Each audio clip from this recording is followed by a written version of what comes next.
After sitting through the University of Miami's methodical ass-whipping of Florida State last weekend, Canes fans were treated to a really, really fun game this past Saturday against Duke. It was a little frustrating, but really exciting. And the big-time players on offense for the Hurricanes stepped up. And, that means Cam Ward.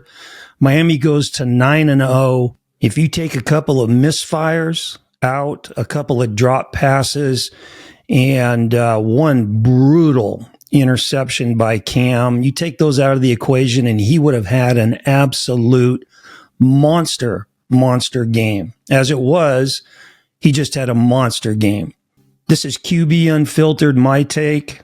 Cam Ward and the U versus Duke. I don't ever slow up, no I don't take shit. I got no love for the fakeness. If you wanna play tough and wanna hate this, I'll always show up and make a statement. Okay, the Canes went 9-0 with that win Saturday against a really talented Duke team. Final was 53-31, and we've got a lot of stuff to talk about. And as always, we start off with quarterback Cam Ward. Ward was 25 for 41 for 400 yards and 5 touchdown passes, and he threw a really bad pick, which we'll talk about later on in the show. But wow, what a game by number one. And as I said earlier, Cam missed some throws that he normally hits in his sleep.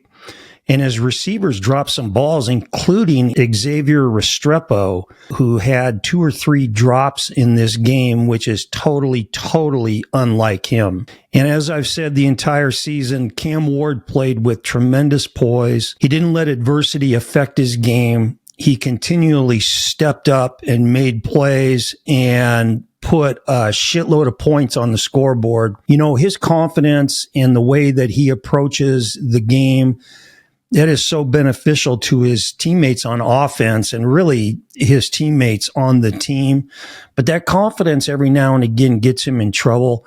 And I'm going to talk about 2 plays later on in the show, one of them being that horrendous pick that he threw, and the other one being the sack fumble in the final 2 minutes of the game.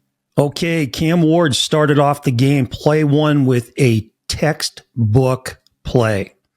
Drops back to pass. He's keying the right side. He comes off his read a little earlier. I'll talk about that more here in a second. But the offensive line, who I think played their best game of the season, all things concerned, and especially with pass protection, the O-line did a great job. They kept Cam in the pocket. He came off of his play side reads, kept his poise, snapped his eyes to the backside, had a little dig route coming in, put it on him. Big play. Start the game off. It was textbook. That's the type of stuff that I need to see Cam Ward doing consistently. And a lot of that ties in with the performance of the 5 dudes up front pass blocking for him. Okay, last example with the offensive line, and then we'll get back to this first play. But I want you to look at the right tackle here. So you've heard me talk about earlier in these shows about offensive linemen vertically setting on their pass drops. And that is, you want to set back and let the defense come to you. And that does 2 things for you. It shows you what the individual defensive lineman is going to do. All right. He eventually has to show you what his technique is to try to get to the quarterback. The second thing it does is when you're sorting out. So let's say you're on the zone side of the pass protection where you're sorting out defenders, defensive linemen, and linebackers. You vertically set and you let those guys establish the lanes that they're going to rush in or blitz in or twist in. And you just sort it out. And you're able to do that because you vertically set. If you try to pass block guys on the line of scrimmage, that's where defensive coordinators start twisting on your ass. And that's where guys start to get picked off. And you get these real fast spin moves or swims by defensive linemen, and it just is a bad situation at the end of the day. But this is a hell of a job by this right tackle here. This is exactly what I'm talking about with a vertical set. You can watch him kick back, He keeps his feet under his shoulders so he's got a base. And last week I talked about boxing and dancing. So we got the punch with the boxing and we got the feet moving with the dancing. This is a great job by the right tackle. Okay, let's get back to this first play and let's break this down. Restrepo, okay, he is running a sail route here. A sail route's a deep out route. So what Miami's doing is the outside receiver is taking an outside release, mandatory outside release vertical. Restrepo's running that sail route, and then they've got the running back to that side running that shoot route. So what this is for Cam Ward is it's a high-low read, right? You've got the sail route or you've got the shoot route. And on the backside read for him is that dig route. Okay, now let's look at Restrepo's route. And this is another reason why I want him to get the ball more. He had a monster game. By the way, did I say, or have I said before that Xavier Restrepo is a stud? He's a technician when he runs routes. This one's a little hard to see because he runs out of the frame at the end of his route. But on the sail route, what he does is he pushes vertical, and that's the key. Anytime you're doing an out or an in breaking route as a receiver, you've got to get in that defender's head that you're running vertical and you're running by his ass. Because what that does and what Restrepo does is he breaks that cushion down and shows that slot defender that he's running by him. He gets that guy to start to turn his hips to the goal line to get underneath what he thinks may be a seam vertical. As soon as that defender turns his hips or starts to turn his hips, it's over. And you can see when Restrepo sticks that inside toe in the ground and bursts out to the sideline, look at that separation he has. Now, Cam Ward came off of this play too soon. All right. If I'm Cam, if I'm coaching Cam, I'm saying, hey, man, look who's running this route. Okay. Number 7 is going to tool this guy. Just be patient, anticipate that, and get that ball out of your hand as he starts to stick his toe in the ground to make that out cut. All right. So I think Cam came off the play a little bit early, but you take that out of the equation. And we talked about this before. He keeps great poise, stays in the pocket, keeps a great base with his feet, and is able to deliver a strike on that backside dig route. Okay, second play of the game, they're running an RPO screen to Restrepo. I'm going to talk about this later on in the show, but this is how you block on the perimeter as a receiver on punch screens or bubble screens. Check out the outside receiver here. He hits this cornerback in the mouth. Okay, doesn't whiff, doesn't drop his head, doesn't flinch. You know, he goes and attacks him, squares up to him, and drives his ass. And that's what gives Restrepo the room to get yardage after the catch when he turns it up. Great job. Look how fast the ball comes out of Cam Ward's hand. You know, he's really fun to watch when he throws the rock like this. It's up and out, up and out. Okay, third play of the game, more of the same from Cam Ward. He delivers a strike, and it's aggressive by Shannon Dawson. I love the first series, okay? It was tempo, it was spread, it was aggressive, and it was toss the rock around. Okay, big third down. They tempo it, they tempo Duke. Okay, they're up on the ball. They go quick count and they hit Duke with an inside zone or a downhill running play. Boom, hit him right in the mouth. This was a pattern throughout the game for Miami's offense. They would make a first down, get a downfield completion or get a gash play, and they were immediately up on the ball, quick count, and they're running inside zone or pin and pull, little pull power scheme. Regardless, it was a nice positive play. We're up on the ball. Boom. We snap it and we're running it right at you. They did that the entire game. I love to see that. Okay. So this first touchdown, this 34-yarder to Restrepo, I want you to watch the effort by the offensive line playing the entire play. The key to this play is the right tackle. Watch what he does, and he stays with the play. And that last block, that last piece of contact that he makes with that guy allows Cam to cleanly get out and be able to throw the ball downfield for the touchdown.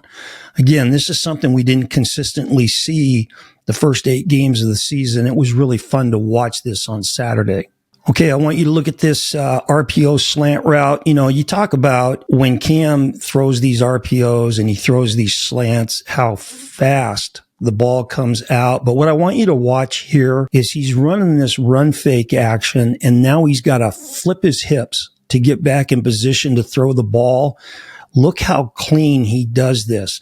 This is a coached quarterback behavior. This is something that you've got to work on in practice during the week, where you flip your hips, and when you flip them, your feet have to end up under your shoulders so you're in your normal good base, so you can immediately push off that back foot, stride, and throw. This is textbook. Okay, second touchdown pass by Cam Ward. Great throw. He's throwing it off his back foot, and he throws a soft little 2. So I attach numbers to throws when I used to talk to my quarterbacks. A 1 was throwing the ball on a line with some gas on it. A 2 was throwing, a little bit of air, touching it, throwing it soft. And a 3 was outside vertical or post route, where we're putting a lot of air underneath the ball. Cam Ward throws a great ball here because he throws a 2, a nice soft ball. And he does this because Duke is in cover 0. There is nobody else on that side of the end zone. It's just his tight end and the guy chasing him. So he doesn't have to make the perfect pass throwing it on a rope. He just lobs it, puts air underneath it, and lets his receiver go and get it. Now, what kind of route are we running against cover 0 man here? Crosser. Can't stop it. And this is a tight end, beating the defensive guy for a big touchdown catch. Okay, and you can see why Cam has to throw this off his back foot. Their right tackle whiffs on the block here, and so that defensive lineman now is got a wind. I use that word a lot. A wind sprint to the quarterback. Cam keeps his poise, drifts back, just posts up on that back foot and tosses a nice soft little ball for a touchdown. Okay, the Canes came out and played fast in the first quarter. Cam threw it 18 times in the first quarter, 18 times. He threw for 119 yards and 2 touchdown passes. The Hurricane offense total O was 163 yards. They ran 28 plays and they had 9 first downs. That's playing with tempo. That's playing aggressive. That's moving the sticks. The second quarter was a little bit of a different story for Cam and the Canes offense. Dropped balls, questionable decisions, poor blocking, really horseshit blocking on a couple of punch screens. One time it was a tight end that was flexed out wide that completely whiffed on the cornerback for a 5-yard loss. And the other one was an example of a receiver that didn't square up on his stock block. He chose a side, and we used to call it Olay Matador blocks. You Olay the bull. And that's what he did to the DB, who blew the receiver up. With your receivers in blocking on punch screens and bubble screens, it is a street fight.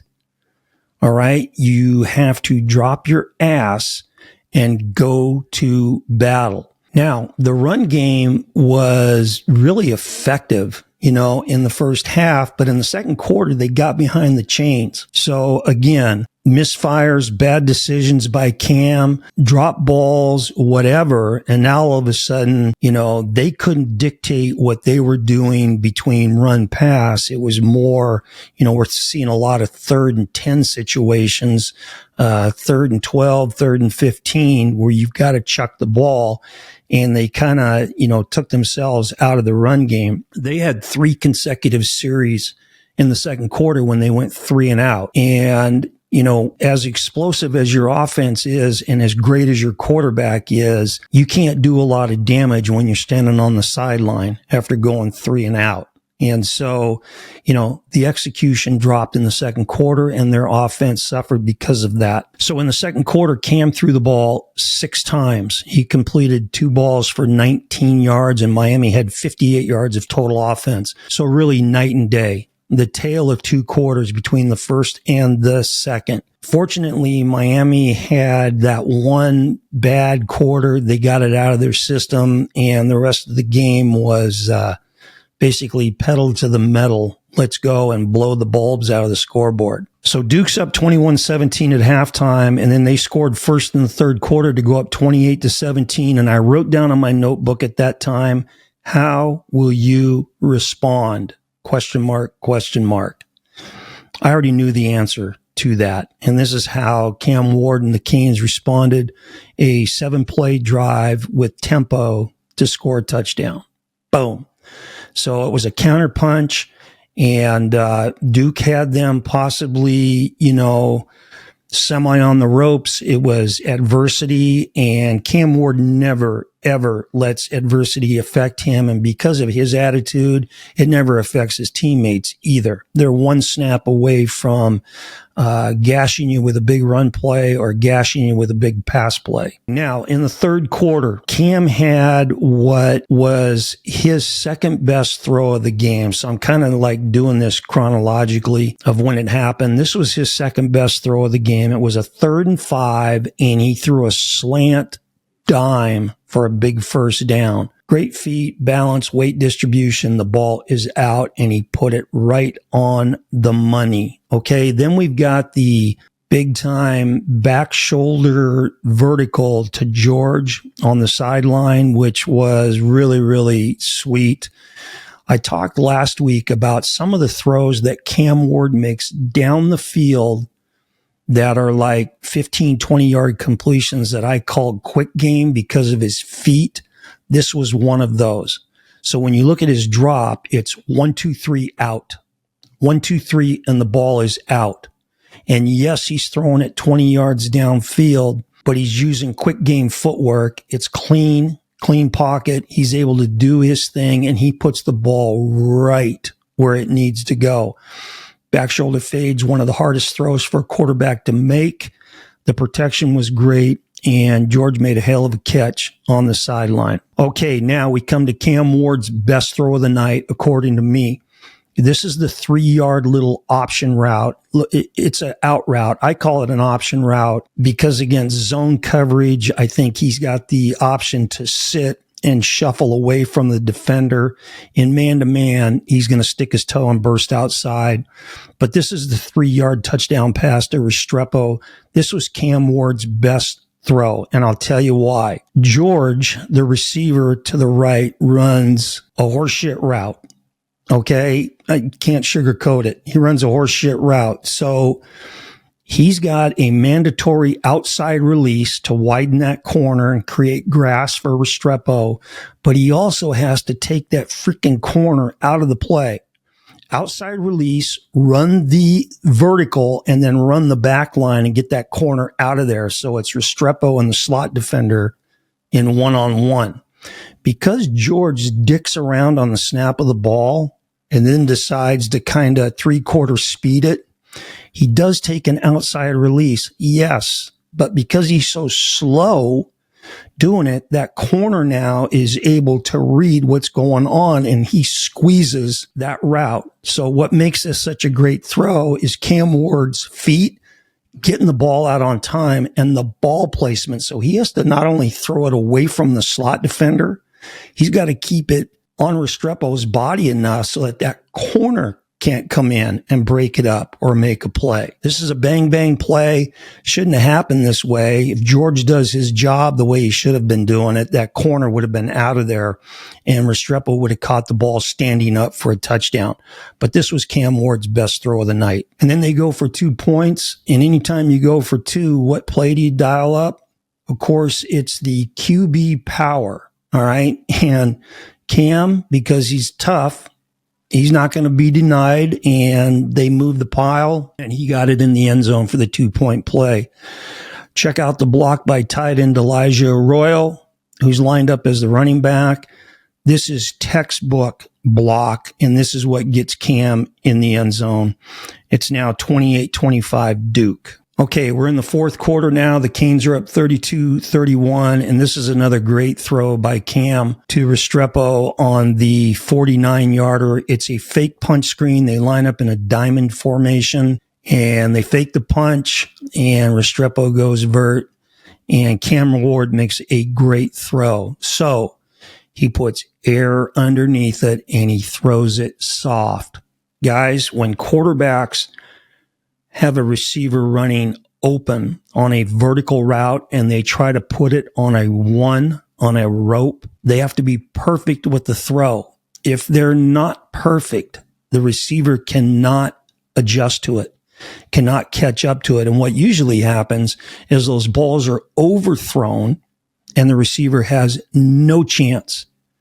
So you always tell your quarterback, put air underneath it and let the receiver go get it. And he throws a nice soft pass here. This is beautiful.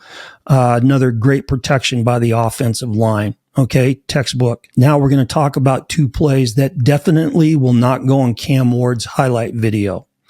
The first one, Restrepo runs a bender. Man, I've been saying his name a lot in this show. That's the way it should be. Okay, get the ball to this dude. He runs a bender in the fourth quarter and Cam underthrows him. This is a touchdown. All right. If he puts it on him, this is a touchdown. He underthrows him. Restrepo can't make the catch. All right. He can't pull it in, but if Cam puts it on him, this is catch, run, and score. And then he duplicates the pick that he threw against Cal earlier in the year. All right. In that show, when I talked about that pick, I said I was almost positive that I could hear Shannon Dawson all the way down here in Southern California yelling, "No!" as Cam started to throw that football, rolling to the right, throwing it back across his body to the middle of the field. Yesterday, when he did that, I'm pretty sure Shannon Dawson could hear me all the way across the country in Southern California going, "No!" Man, I'll tell you what, we talked about this when it happened against the Cal Bears. This is QB 101 here, and Cam Ward knows this. All right. You cannot roll to the right, throw back across your body to the middle of the field. And not only that, you're throwing into a cloudy situation. Bad things happen. And again, that is a pick. There's no excuses for this. You just can't do that. Now, do you think Cam went in the tank after he did that? No. He comes right back out and he throws a 66-yard diagonal vertical or a quick bender or an RPO slant, however you want to call it, to Restrepo for his fifth touchdown pass of the game, and it put the Canes up 46-31. Now, Restrepo on this play set two records on the same catch. He is all-time now, has the all-time record for most career catches, and Miami's had a couple of pretty decent receivers that held those records. He's number one now in career catches, and on the same catch, he is now the all-time leader in career receiving yards for a Canes receiver. So that's 182 catches for his career for 2,573 yards. Well done, young man. Congratulations. And how about the confidence and aggressiveness by Shannon Dawson coming right back after Cam throws that horrible pick and comes right back and is aggressive and gets after it, and they put it in the end zone fast. And that was fun, really fun to watch. Okay, now we get to a situation where I think Cam could have got his sixth touchdown pass, and that was on a jailbreak screen. You don't see Miami run a lot of these, and I wish they would run more, but it's when they bring the outside receiver in towards the tackle box. They're blocking out, with slot receivers, and then they release offensive linemen out in front to block guys, right? If Cam puts the ball on the receiver where he can catch it in stride, stick his toe on the ground and go north and south, I think he scores easy. But the throw was so that the receiver had to slow down, catch the ball, and that screws up the timing with that. And then on the next play, the Canes coaches, I mean, this was so cool. They put Mark Fletcher in the game and handed the ball to him to score a touchdown for his dad. You all know that story. I thought that was pretty sweet. All right. Now, at the end of the game, we got another poor decision by Cam, and they are down inside the 5-yard line, and they've got an RPO called. Duke lines up and covers 0. It's a 7-man rush. They're bringing the farm, right? And the Canes are running a run play, and they've also got like a slant or something going on with the receivers on the outside. All you got to do is hand the ball off here, Cam. You got to hand it off. And what makes this really bad is the fact that he tried to get the snap and turn to throw to his right, knowing, well, I think he knew, that the ghost or the stand-up outside linebacker on the line of scrimmage to his left was coming unblocked off the edge to his blind side, and that's the guy that blew him up and caused the fumble. So need to be a little bit smarter there and just hand the damn ball off. All right. Okay. And so at the end of this game for Cam Ward, these are all learning experiences, right? The pick that he threw, the decision to throw the ball and not hand it off on the RPO at the end of the game. These are all things that Cam will file away upstairs and use it to his benefit as we move forward into the season. Okay, now, Jesse Palmer. I'm going to talk about Palmer and a couple of the announcers when I talk about my thoughts on the game, but Jesse Palmer said something during this game that Shannon Dawson told him that Cam Ward's understanding of defenses is rare for college quarterbacks. What's the reason for that? Because Cam Ward played in a wing T offense in high school. Wing T quarterbacks, don't know whether the ball's pumped or stuffed when it comes to the passing game. They don't throw the ball. They don't work on throwing the ball. They don't work on reading coverages. They don't work on any of that stuff. So why is Cam Ward so advanced mentally in attacking defenses? Okay, it's all the stops that he has had in college football. Incarnate Word, air raid. Washington State, air raid. Now we are at Miami, air raid. What the air raid system does for the quarterbacks is it teaches them how to dissect defenses in pre-snap and how to carve them up on post-snap. All right. It's all built. This whole system is predicated on your quarterback making great decisions and getting the ball out of his hand on time, knowing blitzes, knowing pass protections, knowing coverages, throwing guys open, anticipating windows, all that stuff. All right. So that's the reason why Cam. And the other thing is with him, this is going to give him such a huge leg up when he goes into the NFL. It's the same thing I said about Jaden Daniels and the same thing that I said about Michael Penix Jr. Those guys played in offensive systems in college that were going to give them an advantage over other quarterbacks once they got to the big show.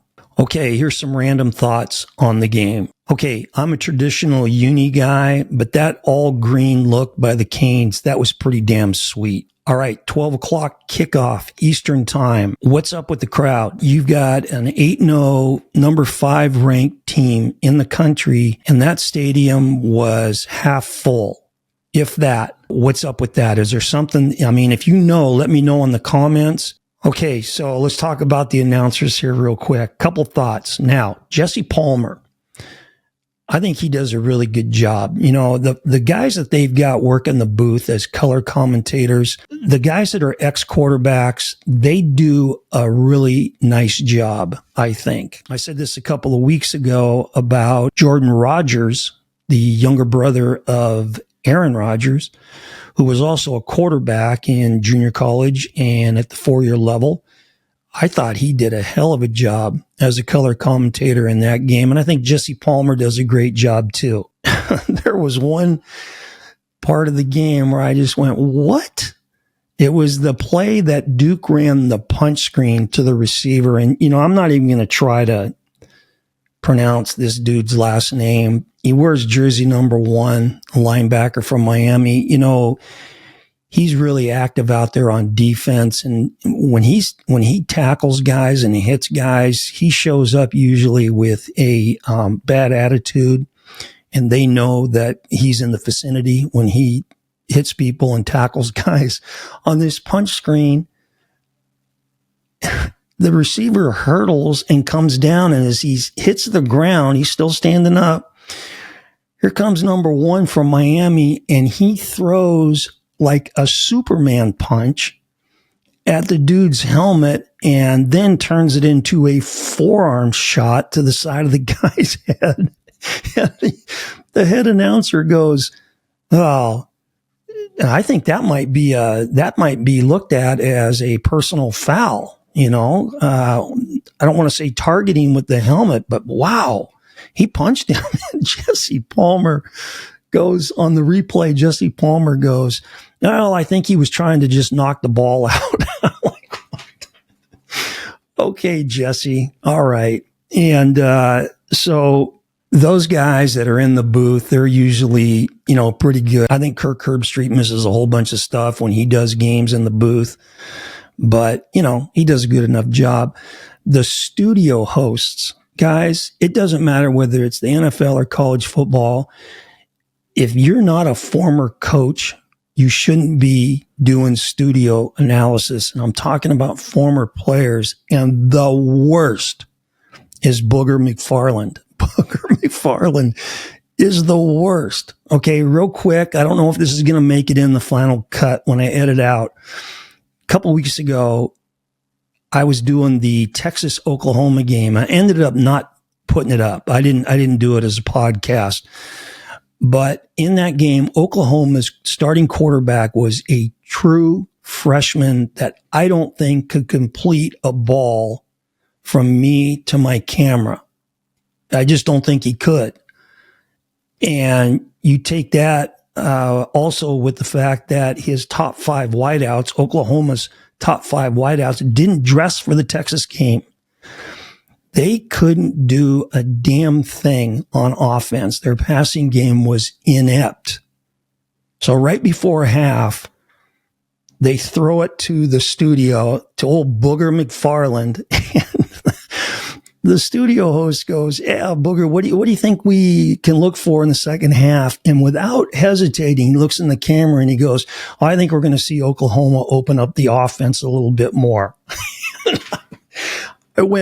I was stunned, and they brought the game back to the announcers, and Kirk Herbstreit was doing color, and he goes, "Yeah, I think Oklahoma opening up the offense is going to be running a quarterback draw." And I'm like, what are we doing? Okay, so flash forward to this Saturday. They're talking about Penn State and Ohio State and the last play of the game, and Penn State is down inside the 10, and they run a route in the end zone, incomplete, game over. Booger goes, "This is the worst play call I have ever seen. If you're an offensive coordinator, you got to call routes where your receivers get open."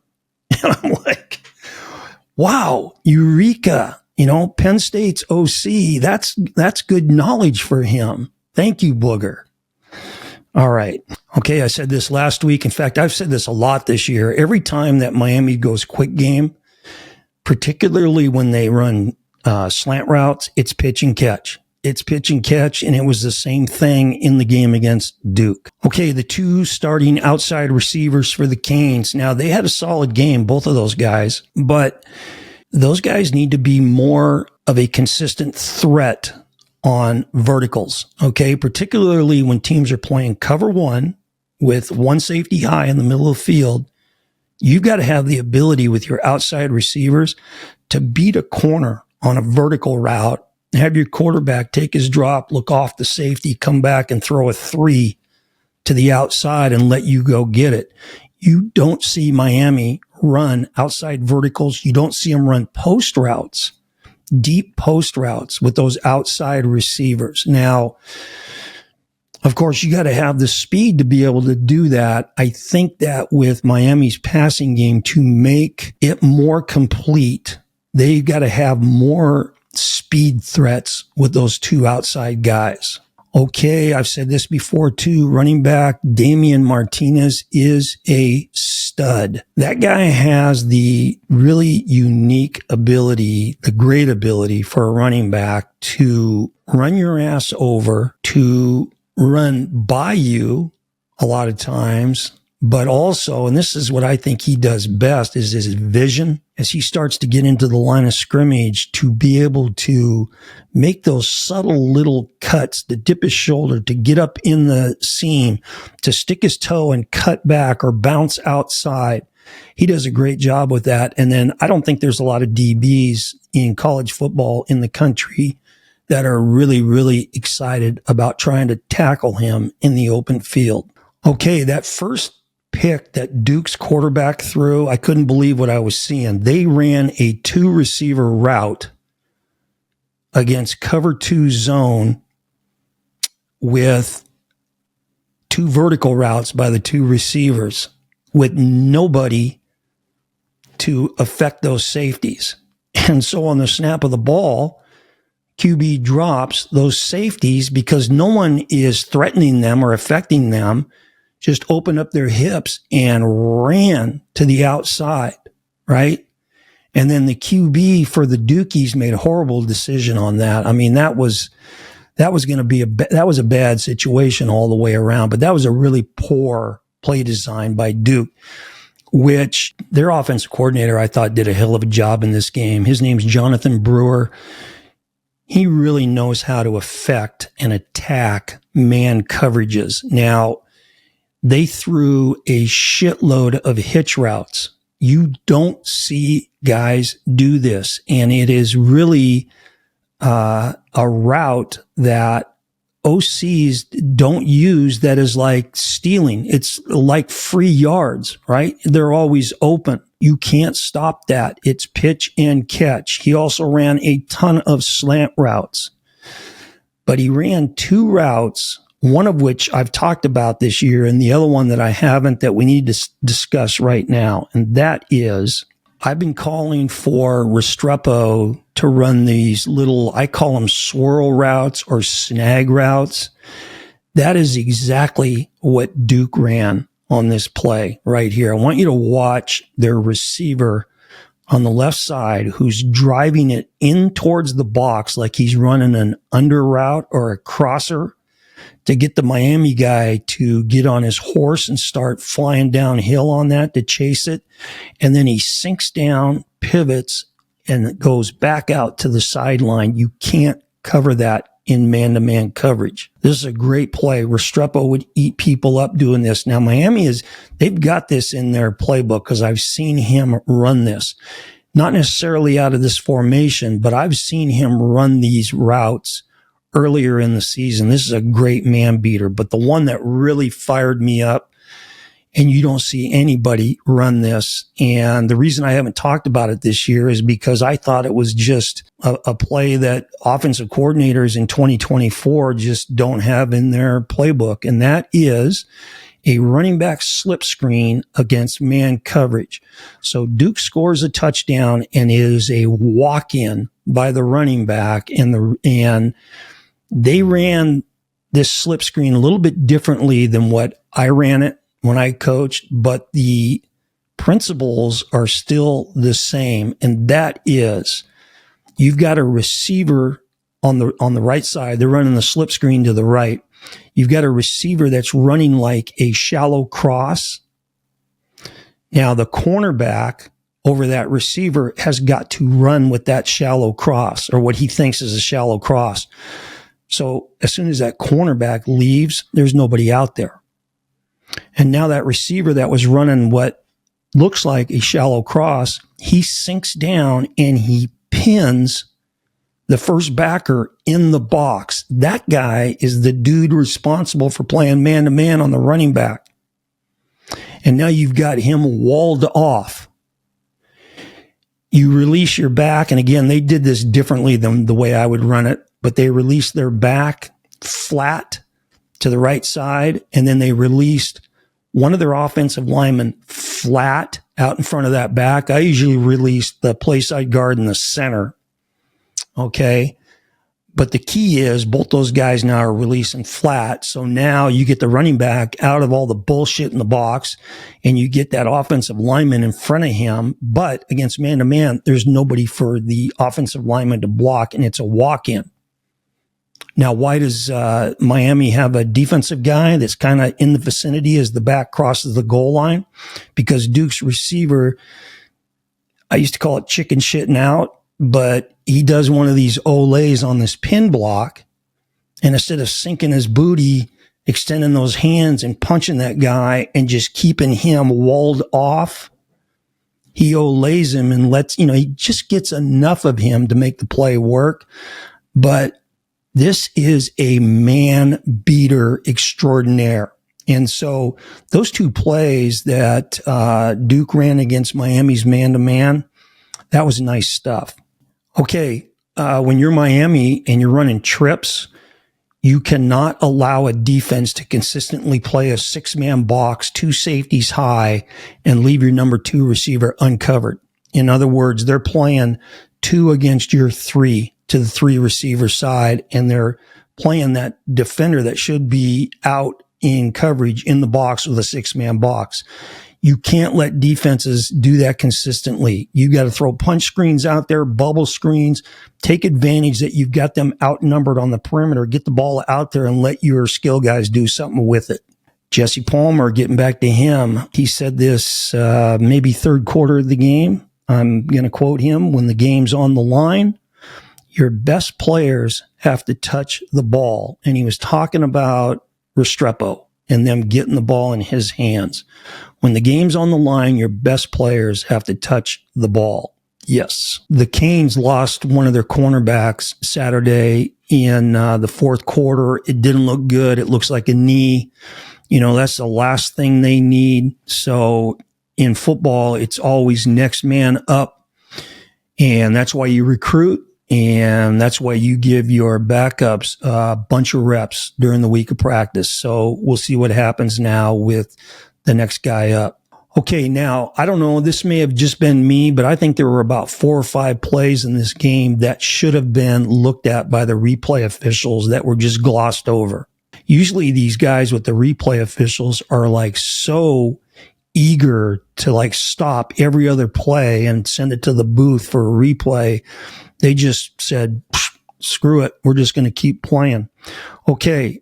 Duke's receiver, Jordan Moore, man, he made 2 phenomenal catches. The first one was that back shoulder fade on the sideline, which was a phenomenal catch. But that one that he made later in the game where he climbed the ladder and went up with one hand and caught that sucker clean.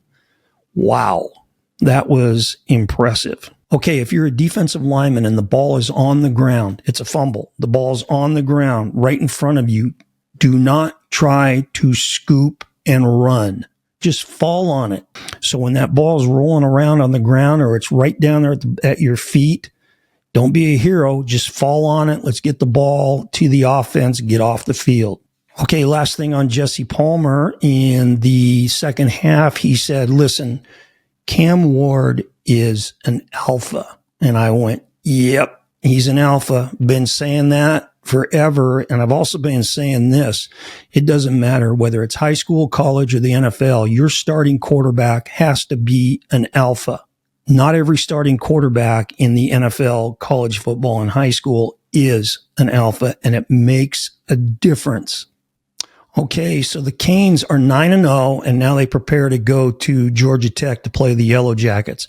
This is going to be interesting because I don't know what the atmosphere is going to be like at Georgia Tech, but they're not exactly known as a real big home field advantage with a raucous crowd. But, Miami seems to bring out the insanity of opposing crowds. You just think back to the game played in Berkeley, California earlier this season. I've been to a lot of Cal games, and the fans at Cal watch the game and do this.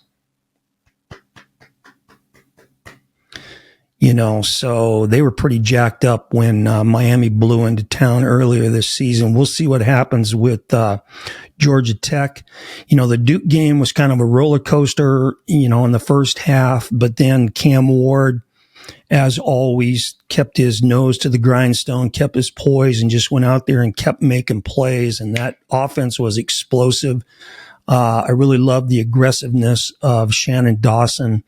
And, the light bulbs in the scoreboard at Hard Rock Stadium took a beating on Saturday. And when the Canes play fast with tempo and they get the ball to all their athletes and they let the best player on the field throw the rock and do things, they score a whole bunch of points. All right. If you enjoy my take on offense, the passing game, and playing what is absolutely the hardest position to play in all of sports, the quarterback position, then hit that like button. That really helps me out. And subscribe to the channel. Drop me a comment down below. Let me know what you thought of Cam's performance, Miami's performance against Duke. What do you see moving forward against Georgia Tech? I'll be talking to you guys next week about the Georgia Tech game. This is QB Unfiltered. And remember, always throw the ball short to guys who can score. See ya. I got no love for the fakeness. If you wanna play tough,